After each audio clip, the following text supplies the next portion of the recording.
Welcome to Disconnecting from the Matrix, where the release is from within.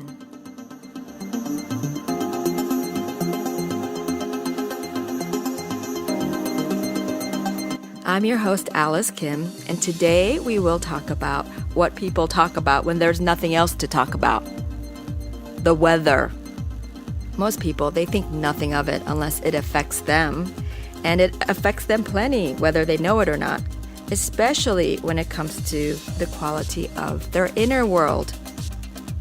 I want to discuss how the weather out there can be your good friend in helping you to remember your truth in here.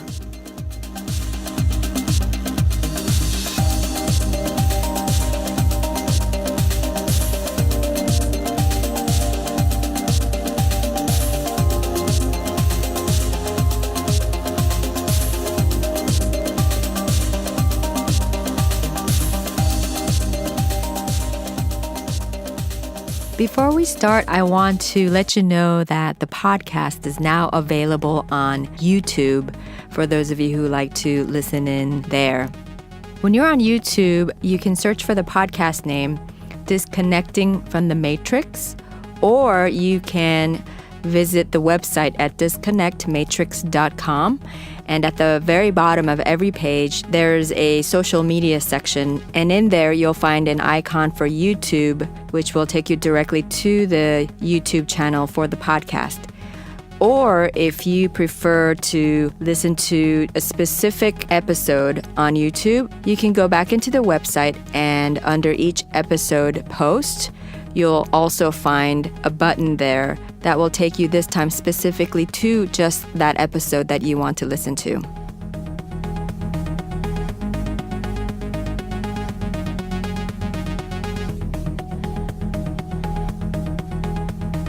If you were with me in the last episode, I started by sharing with you that New York City, where I'm at, was getting ready for the storm of the century. They called it the snowpocalypse.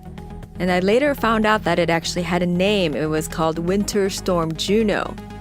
And this Juno was supposed to be so big that for the first time in the history of New York City, the subways were preemptively shut down in anticipation of this giant storm. So there was all this drama about it, and people were going nuts. They were buying everything in stock at the stores. And even though during the time I was recording that episode, it really looked like something was going to hit hard, by the time 11 o'clock rolled around and the city was shut down, I look outside and there was hardly any snow. And it didn't look like anything was going to happen. I also turned on the TV just for a few minutes just to see what's happening. And it was amusing to watch all the channels just scrambling for some kind of news because this big story about the storm wasn't happening.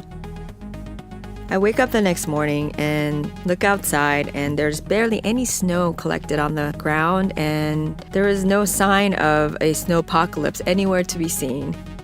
After all that fuss, the city was pretty much back to normal by noon, and it was business as usual.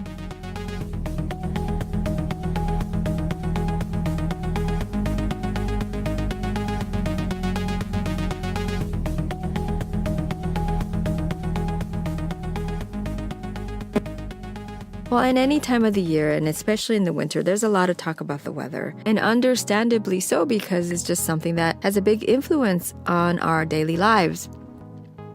So I thought this was a very good opportunity to bring up the topic about the weather. Not so much the weather itself, but the way that we create it as another matrix, an overlay, by projecting our imprisoned minds onto the weather. The weather, like any phenomenon we perceive, is totally neutral. And I like to use the term innocent. The weather is completely blameless. The weather is simply what it is. This means that the weather, like anything, has no meaning of its own, and that we create the meanings by projecting onto it all of our thoughts and beliefs, which are just different words for judgment. We project these preconceived notions of what we think of the weather onto the weather and then give it the quality that we want to experience. And like anything else, as I've been mentioning, your mind is what creates your reality and your experience of the reality. And the weather is no exception. And the reason why I want to talk about the weather is because as an awakening individual, before you dive into other things that appear to be a little bit more complicated or esoteric or metaphysical or even considered deeper, which they aren't, but before you dive into what you consider to be deeper subjects, it is so important first to look at what's going on in your everyday world, all the assumptions that you take for granted because it is so prevalent in your world that it often escapes your radar. And these areas are the things that we need to first look at in order to have a solid foundation or a ground upon which to then build other realizations. So weather being a part of our everyday lives, much like sleeping and eating, it's a good place to start looking at how our mind turns to that and what kind of reality we're creating based on our own assumptions about what these everyday things are.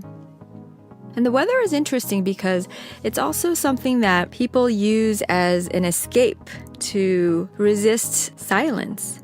Meaning, especially in elevators, when I'm in an elevator with someone I know and we say hello, and on the way up, I'm just happy being by myself, enjoying a few minutes of stillness. And then what happens usually is that I can already sense the other person getting a little anxious about the fact that we're not saying anything, that we are experiencing silence together. So usually what I see happening is that immediately, in order to cover up the silence, the other person always makes some kind of comment about the weather. So there's that. In much the same way, people use weather in the conversation just as a filler when there's really nothing to talk about. But what I want to touch on today is, do you know people, and I'm sure you know plenty of people like this, and maybe this applies to you as well, but do you know people who, as soon as there's a little rain and some clouds, they immediately go, "Oh, isn't it awful out there? It's so dreadful. It's so dreary. It's so sad." And they make this statement as if it's a universal truth. And even the way that they ask that question, it's already implied that they expect you to agree with them. "Oh, it's so awful out there, isn't it? It's so wet. It's so dark. It's so depressing." And I always thought that this was very interesting because, first of all, it is not true that rainy days are depressing and it's dreary at all. Like I said, the weather is the weather. It simply is. And for that matter, same thing with perfect sunny days. There's nothing inherently happy or cheerful about it either. I know people who get so upset about the weather that they automatically shut down and they cancel all their plans for the day or for the evening because it's so damn depressing out there, without ever knowing that there is nothing depressing or sad or dreary about anything that's going on outside of them, and all that they're experiencing is the dreariness and the depression and the sadness that's going on in their mind. They are driven, just like the weather, by the vicissitudes, by the movement of the weather in their minds, their emotions. And they have no idea. They are not aware enough to understand that they're the ones creating, with the weather in their own minds, the weather that they are experiencing.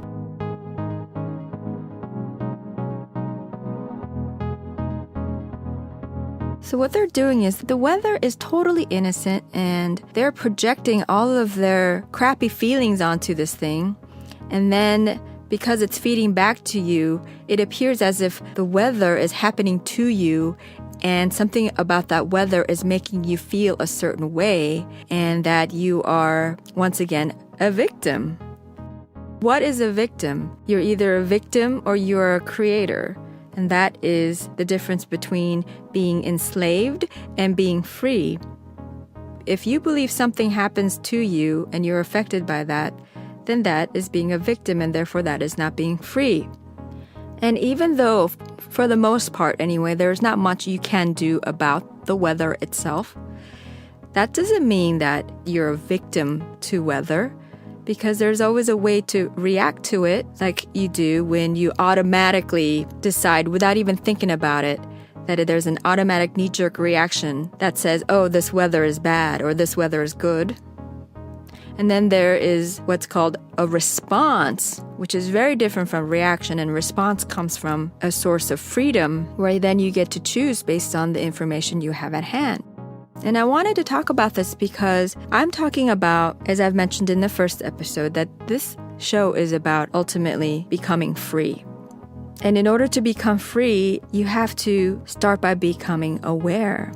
First, being aware that you were unconscious, to be aware that you were unaware.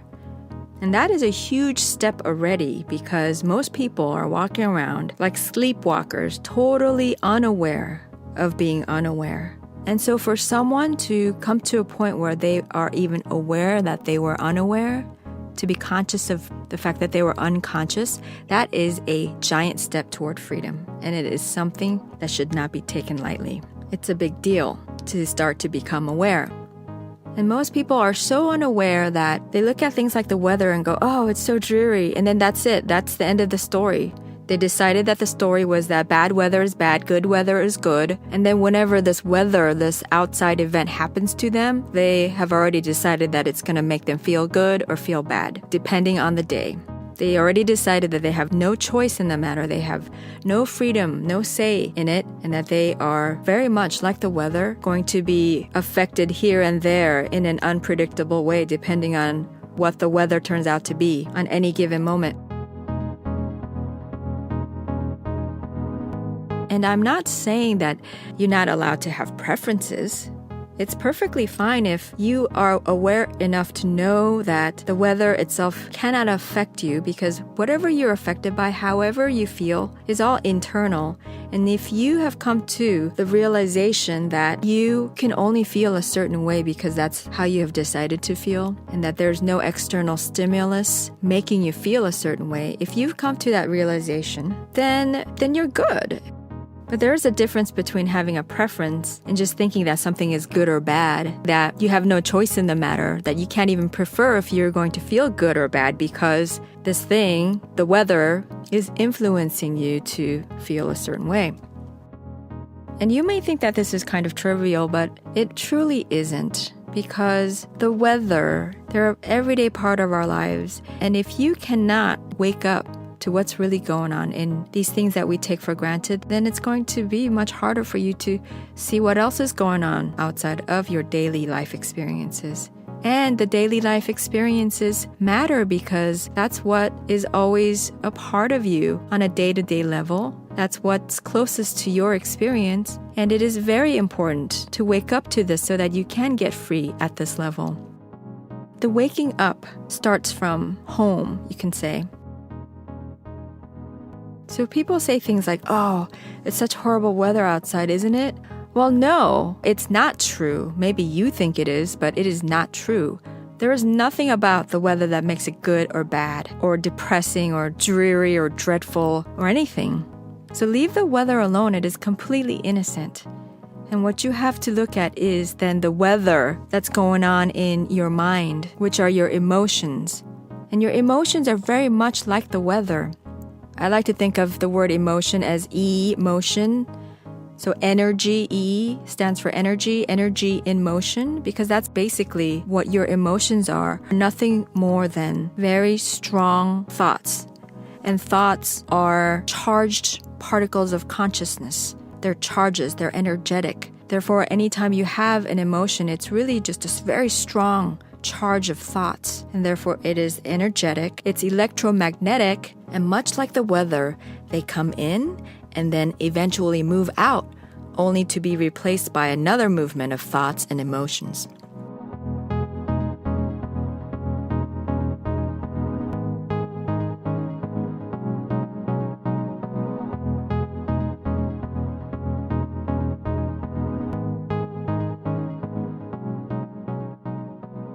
So if you're aware enough to catch yourself having reactionary thoughts, attitudes, or opinions about the weather, simply ask the knowingness within yourself. Ask yourself, my thoughts about this weather, is this true? And very quickly, you're going to receive an answer to the negative. And if you trace the breadcrumbs to how you've been mindlessly judging the weather, you'll soon discover that they, like so many of your thoughts and beliefs, were programs that were handed down to you by other people that had nothing to do with you, and that you've knowingly or unknowingly accepted as your own at some point in your life. You might remember your mom or dad saying exactly those words that you're saying, and you now see that all you've been doing all along was mouthing off, playing back the recording that you had downloaded at some point in your life. So why does self-inquiry about the weather matter? Why am I making such a big deal about the weather? If you're someone who normally gets upset over the weather and experiences a disturbance to your peace because of it, in any degree, it doesn't matter if it's a mild annoyance to a full-blown depression, it doesn't matter. The degree of the value you place on it doesn't matter. It's a disturbance nonetheless. So if you are that person, by beginning to examine this within yourself, you're going to find yourself so much freer every day from here on out. And that's a big deal. Wouldn't you agree? And even if you don't get emotionally entangled, but still harbor these automatic judgments about the weather in any way, for instance, if you just automatically blare out, oh, it's so shitty out there, or it's so nice out there. Like I said, it doesn't matter in which direction of negative or positive your feelings and attitudes are focused on. If you have any of those habitual thoughts about the weather, it's always going to be great fertile ground for you to use it to practice examining your beliefs and attitudes, because it's always going to be there for you to look at. It can be your friend to help set you free. Because what this is going to do is it will help start a process of getting in the habit of self-inquiry on everything else that you encounter. And it will help you to start moving away from the polarizing thoughts and beliefs that split your mind and as a result disrupt your peace. It'll help you if done mindfully, done honestly. It's going to help you get in the habit of coming back to neutrality, which is a space of choice and of freedom and of peace. So if you want to fully wake up to your truth, it is imperative to examine every movement of the content of your mindscape. You really can't leave a single stone unturned on this one. And even though it may sound very daunting to have to look at all of your thoughts, once you start getting the hang of it, once you taste that liberating sweetness of truth in every bite of self-inquiry, you're going to want more. And that's going to keep you going. And it's going to be fun. And it's going to be joyful because it's freeing. And there's nothing in the world that tastes better than the taste of freedom. So if you're someone who is waking up and want to know where to start on your path to freedom, I say start with the weather. It's always around, always asking you for its release. And in its release, you will in turn release yourself.